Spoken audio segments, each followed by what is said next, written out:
Okay, magandang araw sa inyo lahat. Andito na naman tayo with Sir Ronald Llamas. Ronald, alam mo, sumisikat ka na ngayon, ha? Alam mo kung ba't nasabi ko yun? Kasi, at saka effective ka. Kasi tinitira ka na ng mga trolls. Nakita mo ba? Yung tira ng trolls sa'yo, grabe. Tawa ko ng tawa. Sabi ko, pinag-uubusan ako ng oras nito mga to, tsaka resources, ha? Parang, I must be doing something right. No, I'm telling you, ganun talaga. You know you're effective pag tinitira ka na ng trolls. At saka mga nakikita ko ngayon, ikaw, si Richard tinitira na rin. At saka, si Risa Hontiveros tinitira. Matindi. At kinokonekta sa akin, yung mga tira sa kanya. Bakit kaya? Oo nga, hala ka. Ano ba yan? Pero ano masasabi mo sa mga trolls na yun na anong ginagawa nilang ganyan? Hindi, ako naman, suportado ko sila dahil naghahanap buhay sila eh. No? Baka tumaas yung ating GDP dahil sa kanilang tulong. No? Ang aking pakiusap lang naman, ayusin yung mga banat. No? Ibig sabihin na gawin nilang very competitive, no? Very compelling, at saka very grammatical. Mali-mali yung mga grammar eh. Alam mo, saka hindi lang yun. Ang low quality ng mga video na ginagamit nila. Hindi mo alam kung effective ba yung style na yun. Yung tinitignan ko, sabi ko, parang low-level trolls na naman itong mga to pa sa pag-iisip at yung mga ginagamit nilang resources. Malaki naman ang bayad. Hindi, pero kota na sila nun. No? Minimum cost, maximum gains. Diba? Right. O minimum effort. Parang capitalism eh. No? Yung pero, troll industry. Alam mo, pero tingin ko talaga kaya tinitira ka nga ng mga trolls. Dahil ikaw, ang lakas mong bumanat sa mga Duterte at sa lahat ng katiwalian. Hindi lang mga Duterte, nagkataon lang kasi Duterte talaga. Ang siguro sila na bang masasabi mo sa buong history ng Philippine politics? Would you say ba sila na ba yung pinakamalala? Grabe, sila ang pinakamalala. At kung sila ay pababayaang makabalik, ay wawasakin nila hindi lamang ang gobyerno, hindi lamang ang lipunan, kung hindi yung mga susunod na henerasyon. No? Kaya sa akin, hindi lang ito survival battle eh. This is a battle for the future. Imagine mo yung ganyang klaseng mga tao, no? Na babalik sa kapangyarihan. Naku, hindi ko ma-imagine yung magiging sitwasyon natin. Hindi lamang sa loob ng bansa, kundi sa labas. Anong magiging tingin sa atin ng mundo? Na baliwala lang na magpapatay ng 35,000 with impunity, no? Extrajudicially. Paano yung magnakaw ka ng napakaraming bilyones katulad sa Parmali? No? At ibenta mo yung bansa sa isang dayuhang bansa. No? Parang sobra naman yan. Alam naman natin na hindi perpekto yung ating political system. Hindi perfecto yung ating mga leaders. Pero this can be the worst sa ating kasaysayan. Wow, okay. And to just add to that, I think kasi yung mga tao naiisip nila na parang usually sa politika, pwede namang you take one side or the other. Banatan kayo, away kayo, okay lang naman yun, di ba? Ito kasi ibang level. Ibang level. Tama si Harry Roque, si ex-human rights lawyer. No? Ang mali lang ay sinabi kasi niya noon, ito ay labanan sa puwersa ng kadiliman at puwersa ng kasamaan. Ang mali lang niya ay nagsama yung dalawa sa mga Duterte. No? Masama na, madilim pa. No? Yung ba ang gusto mong manahin ng ating mga anak at ng ating mga apo? Medyo mahiya naman tayo. Kung hindi tayo mahiya para sa ating sarili, mahiya naman tayo para sa susunod na henerasyon. Katulad din ng mga latest statement ni Vice President Sara. Ay, oo. No? Di ba yung narinig mo yung kanyang press con? Unahin na natin. Pag-usapan natin yun. Ano ba yung mga mga binanggit niya ngayon? Sabi niya ay, hindi ako pro any country. No?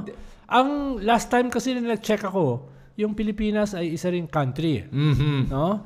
Pero ang tawag ko dyan, hindi lang slip. No? Yep. Ang tawag ko dyan, yan talaga yung kanyang karakter. Yan talaga yung kanyang katauhan. Hindi siya loyal sa ating country. Mas loyal siya doon sa tumutulong sa kanya. Yung nagbabayad. Na sinasakop yung ating bansa. No? Kaya medyo revealing yung kanyang statement na yon. Baka yung iba ang tingin, ay, statement lang naman yon. Reflective yon ng kanyang katauhan. At reflective yon doon sa kanyang gagawin pag sila ay nakabalik sa kapangyarihan. Yeah. I do not serve any country. No? Yung kanyang political life ay masasum up mo doon. Dahil talaga namang hindi siya naglilingkod sa ating country. Yun. At saka hindi lang yun. Talagang alam mo, kahit na ako nung narinig ko ngayon, nagulat ako because ako sinasabi ko palagi sa mga ginagawa natin dito. ginagawa ko to para sa Pilipinas. Kaya tayo nagsasalita, bumabati ko sa ating mga politiko para sa Pilipinas. Kaya nagulat ako na hindi niya naisip yun. Tulad ng sabi mo nga, tingin ko kasi, hindi talaga yun ang nasa isip niya. At hindi nga, yan ang tawag mong Freudian slip. Oh, correct. kaya sa mga sumusuporta sa mga Duterte, pag-isip-isipan nyo yung ganong klaseng salita. Kasi nakikita mo na wala siyang loyalty sa kahit na anong bansa, kahit sarili niyang bansa. At ang loyalty lang niya para sa akin, tingin ko, pera. Yun ang loyalty niya. Tama. Kaya pagising ng mga mamamayan sa umaga, habang sila ay nag-aagahan, titigan nilang maigi yung mata ng kanilang mga anak, ng kanilang mga apo. Ano ba yung karapat-dapat dito sa aking mga anak at sa aking mga apo? No, ano ba yung karapat-dapat na kinabukasan, na lipunan para sa kanila? Itong ganitong klaseng leader na gustong magpapatay, yung ganitong klaseng leader na ang laging sinasabi ay puro pagmumura, ganitong klaseng leader no, na ang loyalty ay sa ibang dayuhang bansa, etc. etc. So isipin naman nila, sa umaga, bago matulog, yung kanilang mga anak, kanilang mga apo, ano yung titingnan nila na pinakamabuting lipunan, pinakamagaling na leader, pinakamarangal na kinabukasan para sa kanilang mga anak at mga apo. Wag na sa kanilang sarili. At saka hindi lang yun, idadagdag ko lang. Nung pinakinggan ko yung press ko ni VP Sara, nakakadismaya yung nakikita mo yung meron siyang, hindi ko alam kung contempt o disdain sa pagsagot. Yung parang naaabala pa siya sa pagsagot niya. Parang ayaw niya sumagot na. Laging galit. Oo, na parang pag magtanong ka, parang ang trato niya sa tanong mo ay parang ang tanga mo naman na sumagot. Ang tanga mo naman na tinanong mo yan. Tapos ito pa napansin ko, hindi niya matapos-tapos yung mga sentences niya. Palagi niya sinasabi, kasi, ganun na lang. Parang we don't deserve an answer ang dating. Chris, parang sinasabi mo, may psychological problem. Oh, absolutely. Parang sinasabi mo ay parang psychopath. Oh, no? Kasi kung tinignan ganun yung characteristics ng isang psychopath. Oh, at saka kaya nga natutuwa ako ngayon kay Attorney Claire Castro dahil bumabanat siya. Yung pag may sinabi si Duterte, babanat siya. At ang banat nga niya na sino ba talaga ang stupid? Kasi pakinggan mo paano si Sara Duterte sumagot. Very emotional. At sorry, mahina talaga siya mahina siya mag-articulate ng kanyang mga iniisip. Bakit nasabi ko yun? Panoorin mo yung interview niya. Kahit yung sa English, sa RT, sa Russia Today. Ganun din. Hindi siya marunong mag-articulate ng thoughts niya. At palaging mid-sentence, humihinto siya. Nagbabago yung sinasabi niya. Hindi katulad ni Yuse Claire, no? Nagkaharap kami twice this past few days. Bago kami nagkaharap, ay sabi nga niya, binabanatan ako ni Ronald. So, pero ganoon naman talaga pag public figure ka, di ba? We can agree to disagree. Pero nitong dalawang paghaharap namin ay very cordial naman. Very cordial at saka very sharp yung aming diskusyon. Ganoon dapat, di ba? Yung hindi ka defensive. Yes. Yung hindi lahat ng tanong ay banat sa'yo. It's not about you It's about policies, it's about ideas, no? It's about institutions. Yes. No? Kaya, almawa, nung kailan ba yun? Last Wednesday. Nagtatawanan na lang kami ni Yuse Claire. No? At siguro, isa sa pinagtatawanan namin ay yung mga statements ni Vice President Sara. No? Yes. At okay nga yun na meron nga ang Yuse Claire ngayon na spokesperson, parang spokesperson na rin, lumalabas Kasi may pantabla ka. Tama. Na pag nakita mo, obserbahan niyo yung panagkaiba ni Yuse Claire at saka ni Sara Duterte. Ang layo talaga nila. Kaya, sabi nga niya, Sir Ronald, lagi ko kayong pinapanood. Sabi ko, pati yung mga banat ko sa inyo. Alam niya. Kaya sabi mo nga ay famous na ako. Mukhang mas notorious kesa famous. Ayun, infamous. Infamous na. Pero ngayon, ngayon, ang binabanggit naman ni VP Sara din, hindi lang yun, ay yung kanyang mga foreign trips daw. Ano ba talaga? Personal ba to o official? Hindi ko na rin siya maintindihan Ang alam ko, hindi siya official. No? Pero, dahil ikaw ang pinakamataas na opisyal ng bansa, lahat ng ginagawa mo is practically pinakamataas. Practically ay official. No? Kahit na yung pupuntahan mo ay isang rally para batikusin ang boss mo, theoretically, yung presidente, yung gobyerno na bahagi ka, kahit yun ang pan mo, practically official yun eh. No? Kaya hindi ko alam saan siya kumukuha ng pamasahe para sa business class kasama yung isa kanyang entourage at titira sa mga 4-star hotel, no? Ano yung kanyang kwan? Ano yung kanyang nilalagay dun sa kanyang request? Paano hindi ka makakalabas ng bansa kung official ka ng gobyerno nang wala kang request na aaprubahan ng Malacanang, no? Nung cabinet secretary ako, lahat ng biyahe ko aaprubahan dahil practically lahat ng biyahe mo ay opisyal. Hindi mo pwedeng sabihin, oy, personal ito, hindi ko kailangan humingi ng permiso. Pero di ba meron kayong parang maximum number of leaves, vacation leave, as a public servant? O wala? Of course. Meron, di ba? Yan. For personal, di ba? Lahat naman eh. Dahil naglilingkod ka sa gobyerno, hindi naman pwedeng puro ka leave. Oo nga. Siya puro leave na nga eh. Yun ang nakakadismaya. 4 to 5 times a month. Mga biyahe siya paglabas ng bansa. Biyahe lang. Ilang araw na yun. Yep. Di ba? Tapos mag-i-stay ka ron. Practically, ay isa kang absentee vice president. Di ba? At yan ba ay nakalagay sa iyong SALN? Yung mga ginagastos mo? Na ayaw naman payagang ilabas ni Ombudsman Martires yung SALN mo. No, pero pag ikaw ay na-impeach, bubuksan lahat yan. Ayun. No. At saka hindi lang yun. Sabi nga ni Sara na, hindi naman daw niya ginagamit ang pera ng gobyerno. Personal daw niya ginagamit ang pera niya. Alam mo, kahit anong sagot ni VP Sara, patay siya dito, catch-22 yan eh. Kasi kung ginagamit niya ang pera ng gobyerno, mali yun. Pero kung ginagamit niya yung sarili niyang pera, ang tanong nga, kagaya na sabi mo nga, asan ang galing yun? Ngayon, pag tinignan mo magkano ginagastos niya, baka mayari siya doon. Katulad dito, yung kanyang 18 abogado sa impeachment. Hindi mga basta-bastang abogado yon. Alam ko yung isa ron, 20 million ang palun eh. Ang kanyang acceptance fee. Di ba? So, hindi pwedeng pro bono yan. Papasok yan sa Republic Act RA 6713. Yung Code of Conduct ng mga government officials na kung merong mga individual na magbibigay ng libreng serbisyo, yan ay corruption. Dahil influence peddling yan. Kung meron namang mga pribadong individual na popondohan yung mga abogado mo, illegal din yon. No? Illegal din yon. Pwede kang makulong nun. Pwede lang yan kung sarili mong gastos. Kung sarili mong gastos sa RA 6713, pwede yan. Pero kailangan mo ipaliwanag. Kung ang bayad mo sa mga abogado ay mga 30 million, nasasalin mo ba yan? No? Hindi yan basta-basta.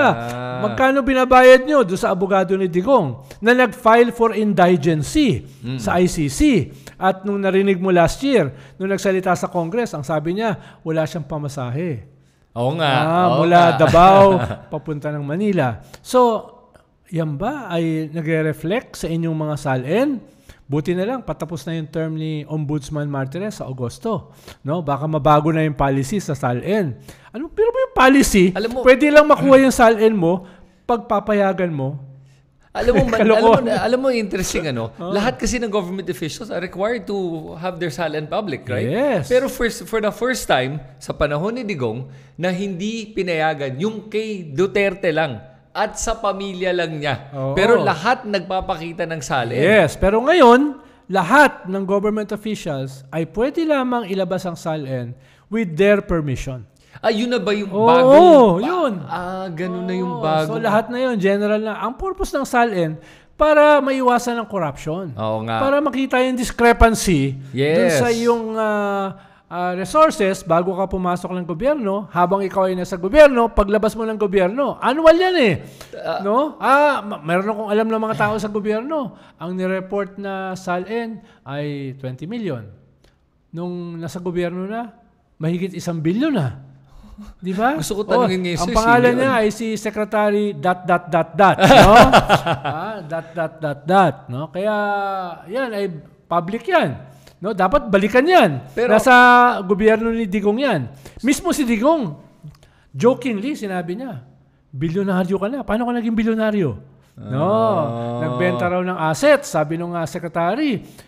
Kahit magbenta ka ng assets, nakalagay dapat sa SALN mo yun. No, ito naman, niloloko tayo. Hindi naman tayo ganun katalino, pero hindi naman tayo ganun kabobo, di ba? Pero yan yung ibig sabihin ng nangyayari ngayon. No? Gumagastos ka ng ganitong milyones sa iyong mga abogado, sa abogado ng iyong tatay. Saan ang galing yan? Inuuli, sabi mo nga, catch-22. Pag yan ay pro bono, illegal yon. Pag yan ay kontribusyon ng isang pribadong individual, illegal yon. Kung sa'yo galing yan, ipaliwanag mo. No? Na nasa SALN mo ba yan? Dahil kung hindi, illegal yon. Yun. Okay, pero tanong ko sa'yo. So, ang sinasabi mo, yung panahon ni Digong, doon pinalitan yung rules on the SALN. Hindi ba dapat yun nasa batas na ang pwede lang magpalit nun ay ang Kongreso? Parang kanyan hindi ko sure kung ano yung level niyan sa batas. Pero yan ay ruling nung lahat ng previous government. Kami every year, nagre-report kami ng SALN. Yes. No? Every year. At kung mapatunayan na may ari-arian ka na wala sa iyong SALN, ano nangyari sa dalawang Chief Justice? Tanggal, di ba? Tanggal si Chief Justice Corona dahil sa SALN. Tanggal si Chief Justice Sereno dahil sa SALN. No? Di ba? So, okay. So, ang tanong ko ngayon, si BBM ba ngayon, sinusundan pa rin niya yung polisiya na yun? At bakit niya baguhin? Ombudsman ang gumawa kasi nun eh. Yung ombudsman is a separate constitutional body. Ang pwede mo lang tanggalin yung ombudsman through impeachment. Halimbawa, yung ombudsman ng panahon namin, si Merceditas Gutierrez, natanggal through impeachment. Nung magkakaroon na ng impeachment trial, nag-resign na siya. Huwag mo nang tanungin bakit at paano. No? Pero hindi na pumunta sa isang impeachment trial. At hindi ako magugulat, no? Kung yung dahilan doon sa kanyang pag-resign ay related din sa SALN. Hindi ako magugulat. So yun ang kinatatakutan talaga ni VP Sara. You think at the end of the day, ito na yun, yung SALN kasi. Yes. Yung bank records, more than anything. Yes. Wala siyang pakin sa mga ibang mga charges except yun. Yes. Kaya, gagawin nila lahat, tooth and nail, para hindi matuloy ang impeachment. Para manip in the bud. Dahil kung matutuloy ang impeachment, kahit ipagpalagay na confident sila that they have the numbers to acquit, the very process of impeachment, lalabas yung ebidensya. Mabubuksan yung kanyang mga bank accounts. Totoo ba yung sinasabi ni Senator Trillanes na daang-daang milyon dyan ay galing sa mga drug lords at pogo lords? Lalabas yun. Kahit winidraw mo na yun, makikita yung paper trail. No? May resibo yan. Ikalawa, yung mga sinasabi ng COA na notice of disallowance, lalabas yan. At bakit binigyan ng notice of disallowance? No? Ang Office of the Vice President at ang DepEd nung panahon niya na siya ang head. Ikatlo, yung mga testimony nila Las Cañas na siya ang Queen of Tokhang sa Davao.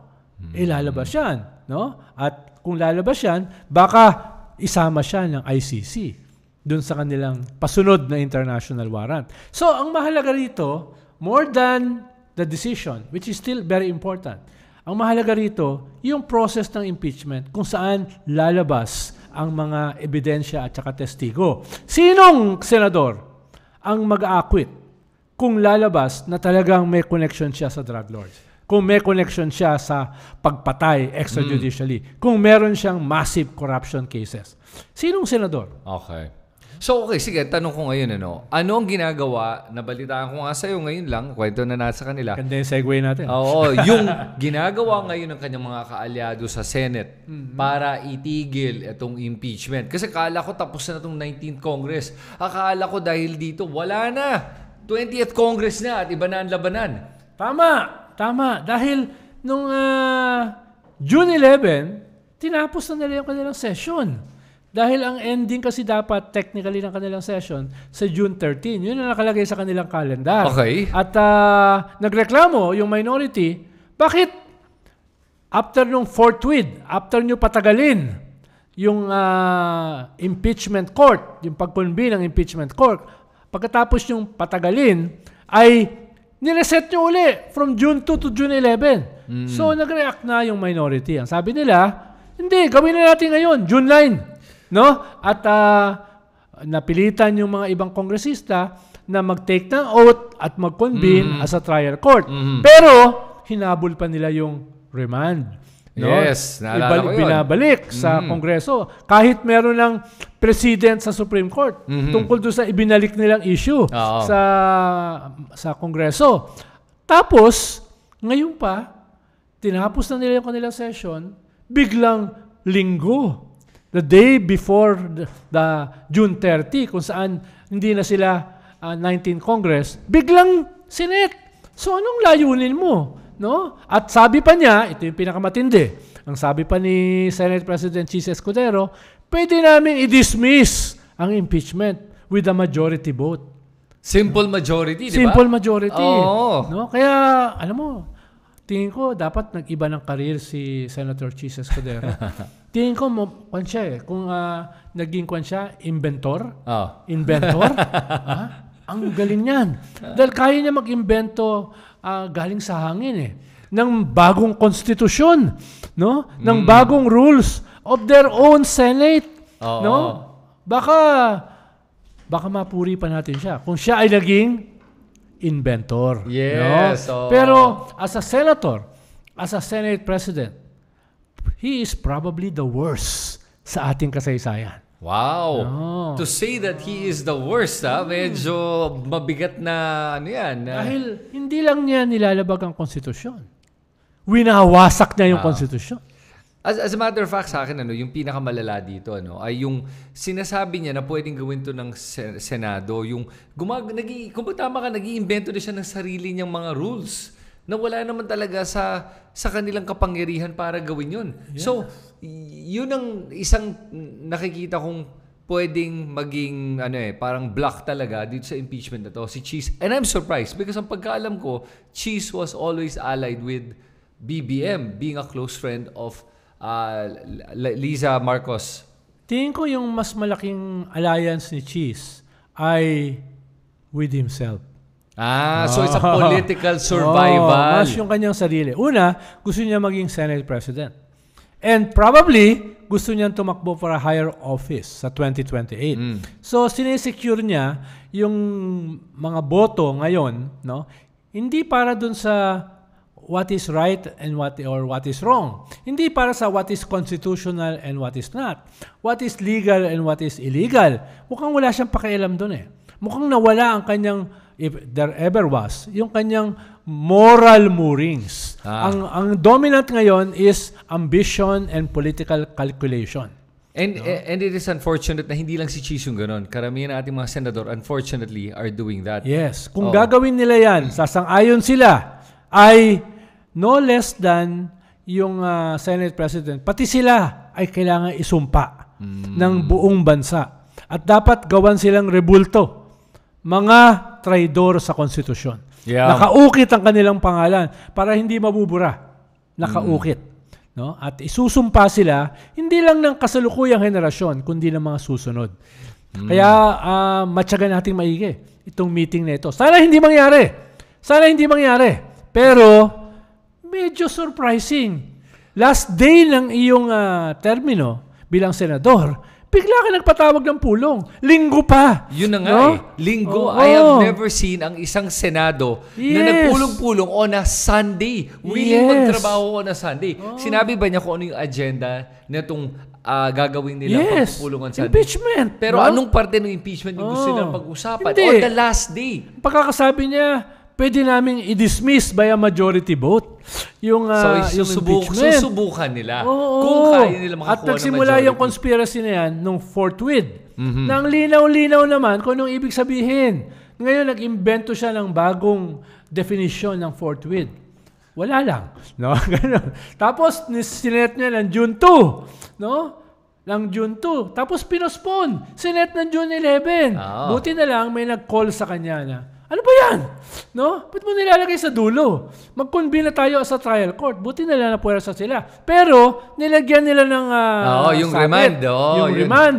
Na a few days back, mga 3 days ago, binabawi nila, hindi naman daw remand. Referral. Ano ba kayo? Nililito nyo naman si Chris masyado. Diba?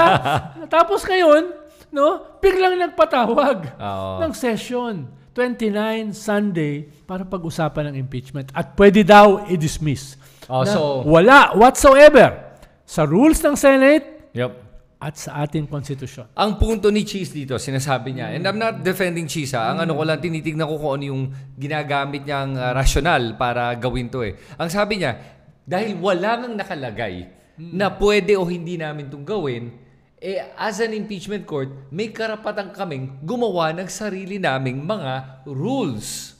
Sambang law school nag-aral si Cheese, no?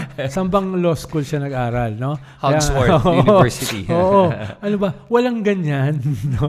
Kung ano yung nakasulat, yun lang ang susundin mo. Hindi mo pwedeng sabihin, wala naman dito, anything goes. No? Wala naman dito, all-powerful ang Senate. Wala naman nagsasabi na pwedeng maging diktador ang Senate. Ibig sabihin, pwede. Di ba? Tama. Oo. Sambang law school nag-aral yan. Hindi ko naman minamaliit yung law school na yon, no?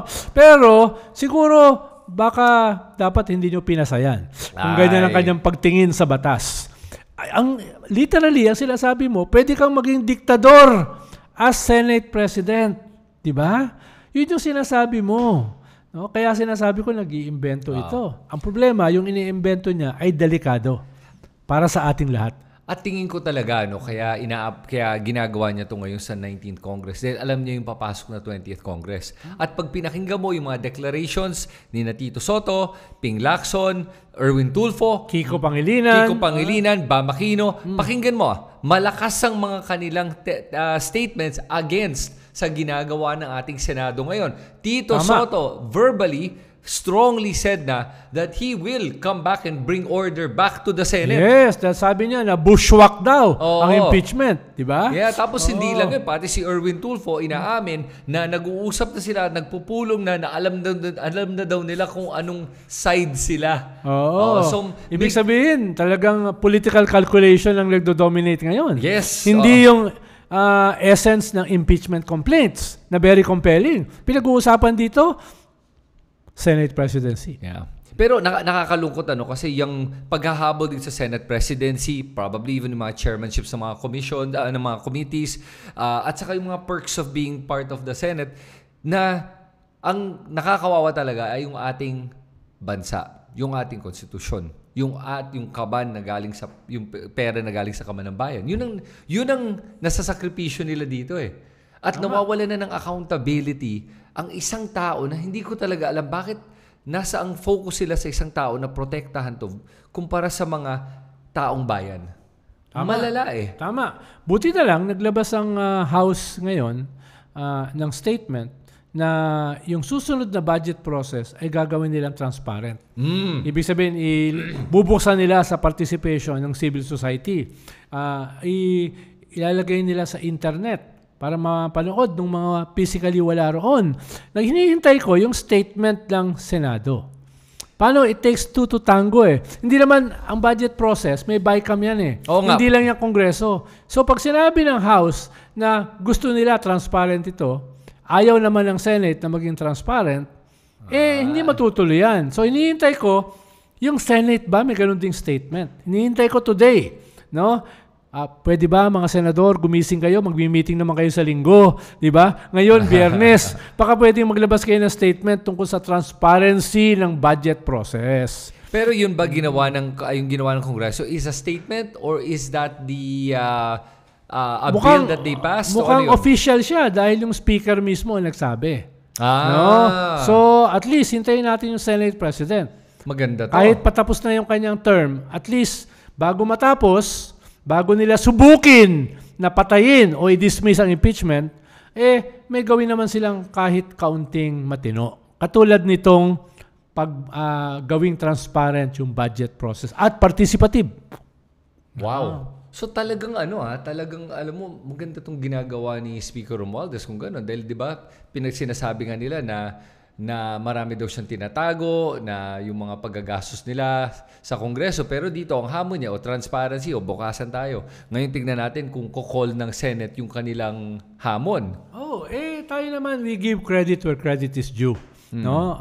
Nung lumabas yung controversy sa GAA, pinanata natin ang House, pinanata natin ang gobyerno, pinanata natin ang Speaker. Pero ngayon, na may nilabas silang statement na gusto nila maging transparent at participative, sana matuloy na yan. No? Usually kasi the devil is in the details. Kaya, we will give credit to that. No? Pero, hindi yan mangyayari nang hindi gagawin din ng Senado. And at the same time, I think yung problema kasi dito sa budget ay hindi naman talaga either houses, it's in the BICAM. Apparently, doon talaga daw yung nagka-problema the last time, di ba? Yes. Na in-approve na, pinadala na sa upper house, sa Senate, tapos biglang may BICAM meeting, biglang doon sa BICAM, doon nagbago-bago lahat. Yes. So, yung mga nasa parte, yung kasama doon sa BICAM meeting, yun talaga yung may mga... Oo, pero yung sa BICAM kasi, kahit may representatibo ang Senate at saka ang House, tatanungin pa rin yan yung liderato nila. Ibig sabihin, hindi nila kayang gawin yan without the approval of the leadership of the Senate or of the House. Kaya binanatan natin dati yan. Yes. No? Pero, ang sinasabi natin ay hindi ang kasalanan ng isang House lang. Kasalanan niya ng pareho. Parang yung kabilang House, medyo hindi na banatan No? Oo, parang binintang lang yung lower kasama house. sila dyan Oo, kasama so, problema na yan no? At sa ngayon, yung nabanata ng husto, sila pa naglalabas ng proposal for transparency and participation. No? At yung hindi tinamaan, sila pa ang tahimik ngayon. No? Hoy, gising! Senado! Ano ba talaga ang gusto nyong gawin sa budget? Di ba? Grabe. Alam mo, dahil nga doon, nagbigay nga ako ng nagpadala ako sa'yo ng isang masarap na cheese. Yes. Yan, grilled cheese sandwich. Sarap ng grilled cheese dito sa harapan mo. Oo, di ba? Hindi siya cheese whiz. Oo, hindi yung fake na cheese, di ba? Oo, yung nasa Senado natin ngayon. So, okay. So, moving forward now, ito na, parating na yung 20th Congress natin ng Senate. Anong ma-expect mo? Ngayon napapasok na rin si Marcoleta doon. Apparently, si Marcoleta nakipag-meeting na daw kay Senate President Chis Escudero. Bukang may plano rin, may balak din siya no? Pina-float din niya yung sarili niya. No? Talagang magagaling itong mga bagong senador. No? Hindi pa sila nakakaupo as Senate. Nagne-negotiate na para maging Senate President. Believe ako, di ba? Kaya nga first timer, tapos balak may ganung kondisyon. Hindi, pero kasi yan, i-float mo yung sarili mo sa pinakamataas, tapos negotiate downwards. Para makakuha ka ng mga magagandang committee chairmanship. Di ba? Ganun yan No? Ganyan na nangyayari sa in the real world. Yes. Float mo muna. Parang, meron ka ba narinig na pinaploat yung sarili as vice presidential candidate? Lahat siyempre, pinafloat yung sarili as presidential. Tapos tsaka mag-i-scale down, pababa. Diba? Isang position lang ang vice president. So, pag hindi nila nakuha yan, baba sila sa senador. Diba? So, okay. Ganyan ang estilo dyan. Style bulok. Oo nga So ngayon, na mangyayari na to, no? Pati yung sa ating kongreso ngayon, papasok na yung mga bagong prosecution. Diba? At ang sinasabi nga ni Chis ay hindi pa nila na-fulfill nga yung pangalawang kondisyon na binigay ng Senate Impeachment Court sa kanila na kailangan i-reaffirm or i-affirm ng 20th Congress na gusto pa nila ituloy yung impeachment. Alam ko gumawa na ng resolution a week ago, ang Kongreso na sinasabi constitutional at legal yung kanilang ginawa. Yes, yun yung At merong president yan. Oo. Dahil nangyari na yan before na kinwestiyon yung several impeachment complaints imbis na isa. Na sinasabi nila, binabiolate yung 1-year ban. Dapat isang complaint lang per year. Ang sabi ng Supreme Court ay, depende kung ano lang yung napunta sa Justice Committee at na-refer sa Senado. No? Kahit merong 100 na impeachment complaint, kung hindi naman yan tinangkilik, archive yan. Nasa record lang yan. Pero hindi siya yung complaint. Meron ng precedence dyan.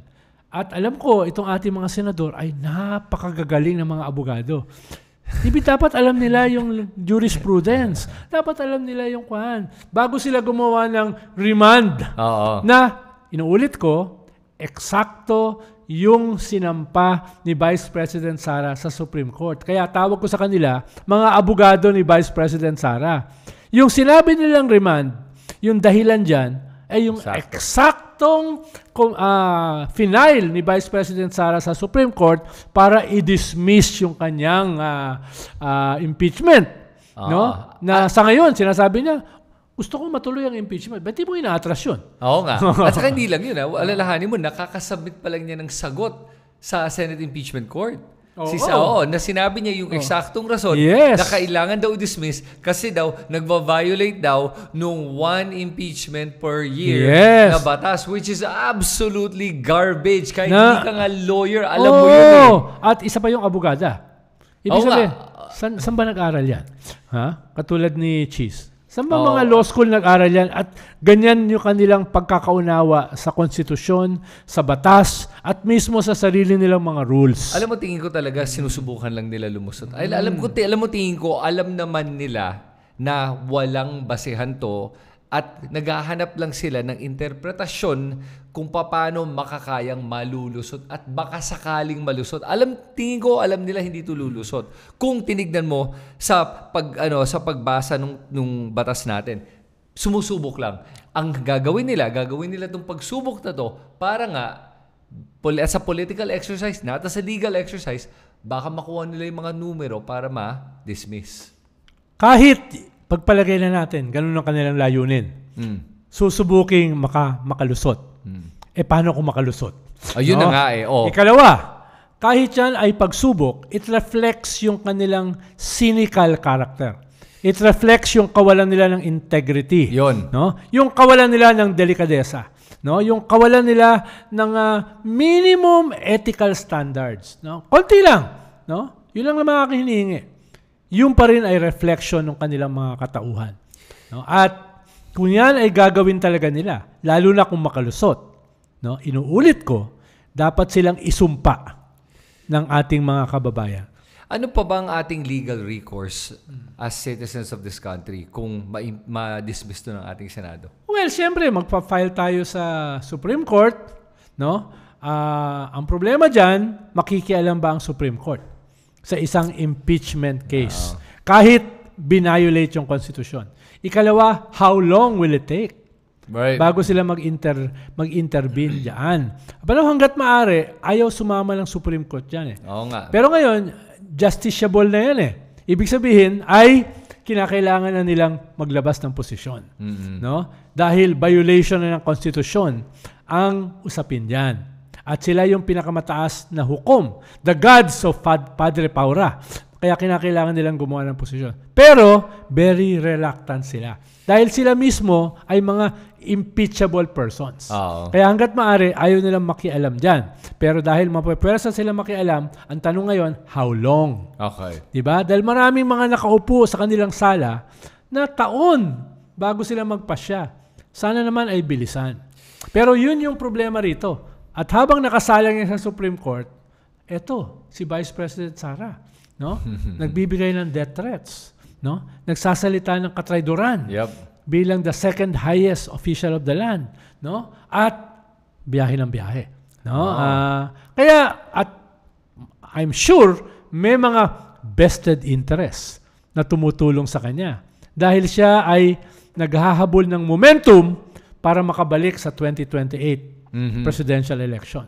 So yung mga tingin ko mga dinurog na mga pogos na mga billions ang resources, pwedeng tumulong yan. Diba? Yung second superpower, pinakamakapangyarihan, pinakamayaman, pinakamalakas, ay publicly, sinusuportahan naman ni Sara. Kahit sinabi niya na hindi siya hindi siya para sa any country. No? Siguro any country but China. No? Linawin natin. Let us call a spade a spade. No? Wag naman tayong papabudol ng ganyang katagal. Medyo okay lang mabudol tayo paminsan-minsan. Pero yung maniniwala ka sa ganyang klaseng statement, linaw-linaw naman nung buong termino niya as Vice President, nung buong termino ng kanyang pamilya, sino ang kanilang BFF? China. Ba? Kaya nga hindi ko na talaga alam kung anong gagawin natin. Tanong ko sa'yo, sige, ito naman. Nag-file ng kaso ang ombudsman natin ngayon. Di ba? Nag-file na ba ng kaso o hindi? Preliminary investigation. Yun na nakapagtataka lang, di ba? Next month, wala na si Martires. Bakit niya ito ginagawa ngayon? Kaya bibilisan niya. Bibilisan niyang magkaroon ng anong tingin mo mangyayari? Di i-absuelto niya si Sara. Gusto mong pumusta ron? Sige, malalaman natin kung totoo to. Ang tingin mo kasi nga, ma-absolto si Sara before, bago siya mag-retire. 1 month from now. Bayad utang na loob yan Sige, tingnan natin. Sino ba nag-appoint kay Martires? Si Duterte, si Digong, at malakas ang utang na loob niya. Pero what if, I don't think kasi magkakaroon siya ng any sort of filing of charges in that short a time. Ipapasa niya sa susunod na ombudsman. Tingin ko yung mangyayari, ipapahaba lang yan para pumasa sa susunod na ombudsman at saka di sinabi niya, ginawa ko trabaho Posible. Yun siguro yung minimum. No? Ipapasa niya sa susunod na ombudsman na malamang ay kaalyado ng kasalukuyang presidente. Pero pwede rin, bayad utang, bilisan niya, pasabilis. No? In 1 month ay mag-decision siya para maabsuelto si Vice President Sara. That is in the realm of the probable. Hindi possible That is in the realm of the probable. So in other words, more than 50% chance ito yung kalalabasan baka, nitong ombudsman's probe. Baka 75. 75%. Yan so meron kaming ongoing na pustahan dito. Ilang pa yan? Ilang cheese sandwich yan? Marami yan. So ganun. Okay. So ako tingin ko kasi beyond the ombudsman lang ba pwede mag-file ng criminal and civil charges?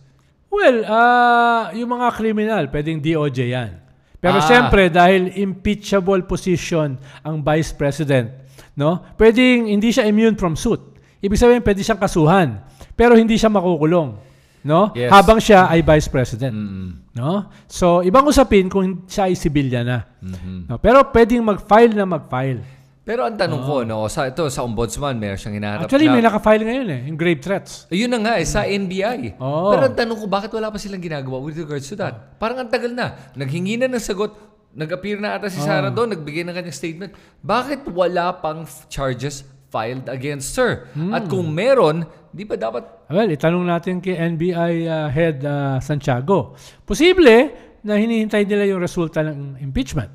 No? Posible ay dahil ang dami ng mga nangyayari ngayon, ICC, Ombudsman, Senate Trial Court, parang ayaw nilang sumabay. No? Posible. Hindi ko sigurado yung kanilang dahilan. Pero magandang topic yan para itanong kay NBI Director Santiago dun sa iba namin mga programa. Is it the NBI ba ang nagpa-file ng charges or is it the DOJ pagdating sa mga ganyang criminal cases? Parang dyan sa grave threats, NBI ang nag-file. No? NBI ang nag-file. No? Pero alam ko, meron ding mga nakahandang i-file ang DOJ. No? Okay.